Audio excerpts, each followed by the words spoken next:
Operation Kanchenjunga एक खास mission है। इसका मकसद है गुमशुदा बच्चों को ढूंढना और उन्हें उनके परिवारों से मिलाना। ये ऑपरेशन उन माता पिता के लिए उम्मीद की किरण है जो अपने बच्चों को ढूंढ रहे होते हैं। ये दिखाता है कि लोग परवाह करते हैं और मदद करने के लिए काम कर रहे हैं। हर बच्चा अपने परिवार के साथ सुरक्षित रहने का हकदार है। ये मिशन इसी साधारण लेकिन जरूरी सच्चाई के लिए काम करता है। सोमवार की सुबह थी 17 जून 2024।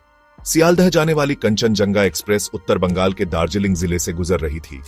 कई यात्री ट्रेन में सवार थे, कुछ घर जा रहे थे, कुछ काम पर या रिश्तेदारों से मिलने। सुबह लगभग 8:30 बजे पीछे से एक तेज रफ्तार मालगाड़ी आई और कंचनजंगा एक्सप्रेस से टकरा गई।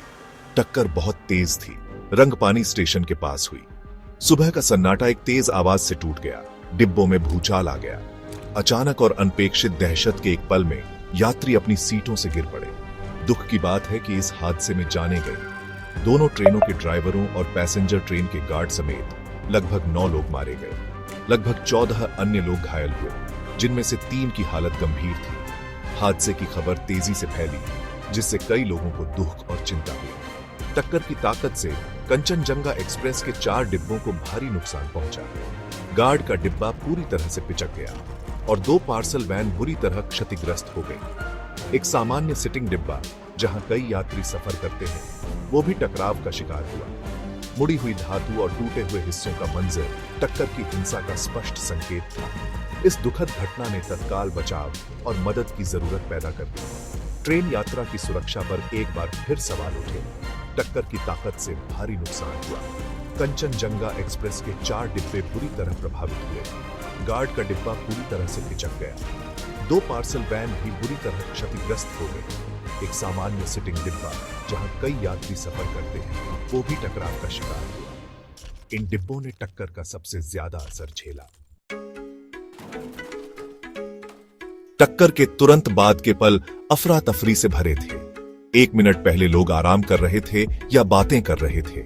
अगले ही पल एक बहरा कर देने वाली आवाज आई। धूल और मलबा हवा में भर गया और लोग चीख रहे थे। कुछ घायल थे और दर्द में थे, तो कुछ समझने की कोशिश कर रहे थे कि अभी क्या हुआ है। क्षतिग्रस्त डिब्बों में दहशत तेजी से फैल गई। यात्रियों को बाहर निकलने के लिए जूझना पड़ रहा था। दरवाजे जाम थे और खिड़कियां टूटी हुई थीं। डिब्बे खतरनाक कोणों पर झुके हुए थे। लोग एक दूसरे की हर संभव मदद कर रहे थे। अपने परिवार के सदस्यों और दोस्तों को बेसब्री से ढूंढ रहे थे। ऐसी स्थिति में बिछड़ना बहुत आसान है।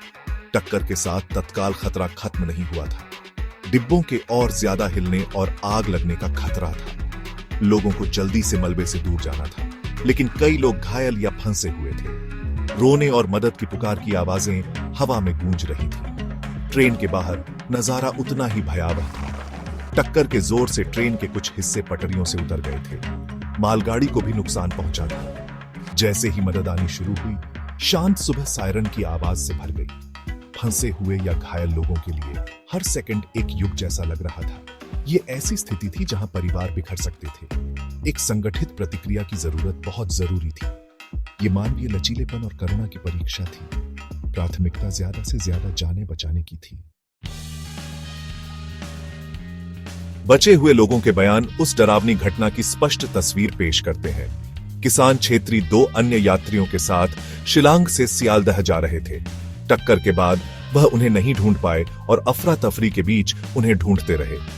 मेघालय के जॉनसन छेत्री टक्कर के बाद थोड़ी देर के लिए बेहोश हो गए। जब उन्हें होश आया तो वे विनाश से घिरे हुए थे, दिशाहीन थे और जो कुछ हुआ था उसे समझने की कोशिश कर रहे थे।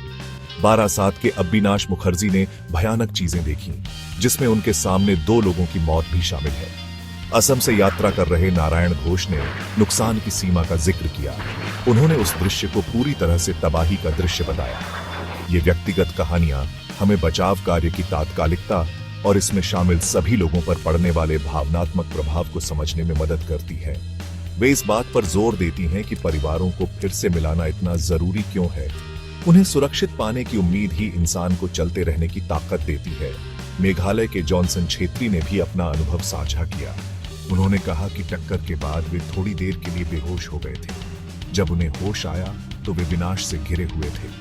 वे दिशाहीन थे और जो कुछ हुआ था उसे समझने की कोशिश कर रहे थे। जरा सोचिए, ऐसे मंजिर में होश आना कैसा होगा। सदमा बहुत ज्यादा रहा होगा। उनका अनुभव शारीरिक और मानसिक आघात को दर्शाता है। ये यह भी दिखाता है कि कोई कैसे आसानी से कमजोर हो सकता है और उसे मदद की जरूरत पड़ सकती है। बारासात के अविनाश मुखर्जी ने भयानक चीजें देखी। उन्होंने अपने सामने 2 लोगों को मरते देखा।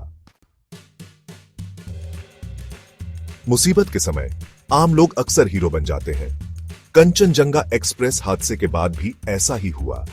हादसे वाली जगह के पास रहने वाले स्थानीय लोग सबसे पहले घटनास्थल पर पहुंचे। उन्होंने आधिकारिक बचाव दल का इंतजार नहीं किया। उन्होंने टक्कर की आवाज सुनी और मदद के लिए दौड़ पड़े। उनकी तेज सोच और बहादुरी ने कई जानें बचाई। वे क्षतिग्रस्त डिब्बों में चढ़ा गए, घायल यात्रियों को बाहर निकाला और उन्हें दिलासा और सहारा दिया। मोहम्मद राजू ऐसे ही एक स्थानीय हीरो थे जिन्होंने 7 शवों और 14 घायल लोगों को बचाने में मदद की। जल्द ही आधिकारिक बचाव दल भी पहुंच गए।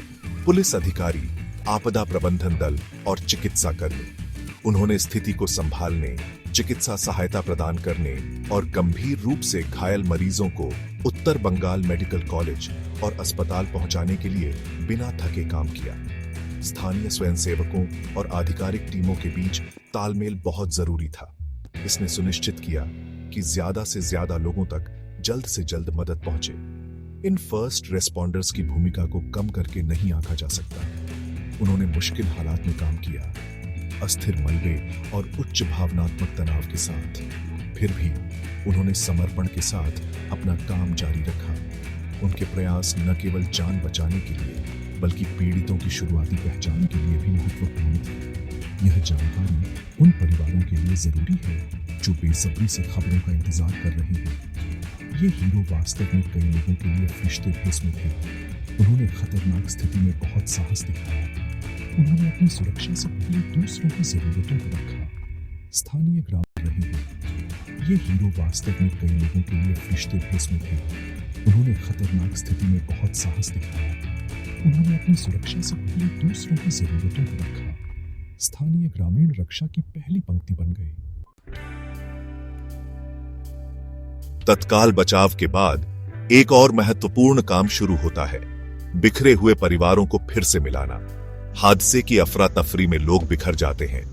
बच्चे अपने माता पिता से बिछड़ सकते हैं और दोस्त एक दूसरे का पता खो सकते हैं। अपने प्रियजनों के बारे में न जानने की चिंता भयानक होती है। ऑपरेशन कंचनजंगा का मुख्य मिशन इसी दर्द को दूर करना है। यह परिवारों को, खासकर बच्चों को, फिर से एक साथ लाने पर केंद्रित है। पुनर्मिलन की प्रक्रिया आसान नहीं है। इसके लिए सावधानीपूर्वक और व्यवस्थित काम करने की जरूरत होती है। अधिकारियों को सभी यात्रियों की पहचान करने की जरूरत है, जिनमें सुरक्षित, घायल और मृतक सभी शामिल हैं। जानकारी को सटीक रूप से इकट्ठा करने की जरूरत है और परिवारों से संपर्क करने की जरूरत है। यह चुनौतीपूर्ण हो सकता है अगर संचार लाइनें बंद हों या हादसे में लोगों ने अपने फोन और सामान खो दिए हों। अकेले पाए जाने वाले बच्चों के लिए विशेष देखभाल की जरूरत होती है। वे अक्सर डरे हुए और सदमे में होते हैं और उन्हें एक सुरक्षित और आरामदायक माहौल की जरूरत होती है। प्रशिक्षित कर्मी उनसे धीरे से बात करते हैं, उनके परिवारों के बारे में जानकारी प्राप्त करने की कोशिश करते हैं। तस्वीरें और विवरण प्रसारित किए जाते हैं और चिंतित माता पिता के फोन करने के लिए हेल्पलाइन स्थापित की जाती है। लक्ष्य जल्द से जल्द संपर्क बनाना होता है। जब माता पिता अपने बच्चे को पाते हैं तो उनके चेहरे पर जो राहत होती है उसे शब्दों में बयां नहीं किया जा सकता। यह दुख के बीच खुशी का पल होता है। खबर का इंतजार कर रहे परिवारों के लिए भावनात्मक यात्रा बहुत कठिन होती है। वे उम्मीद और निराशा के बीच झूलते रहते हैं। हर फोन कॉल, हर घोषणा को सांस रोककर सुना जाता है। इसलिए परिवारों को फिर से मिलाने का काम सिर्फ एक व्यवस्थागत काम नहीं है, यह एक गहरा मानवीय और भावनात्मक काम है। ऑपरेशन कंचनजंगा बच्चों की रक्षा और पुनर्मिलन का निरंतर प्रयास है। यह सतर्कता और करुणा की भावना है, समुदायों को सतर्क रहने के लिए प्रोत्साहित करता है और अधिकारियों को प्रशिक्षित करता है। यह तकनीक और नेटवर्क का उपयोग करता है। हर व्यक्ति भूमिका निभा सकता है, हर बच्चा मायने रखता है।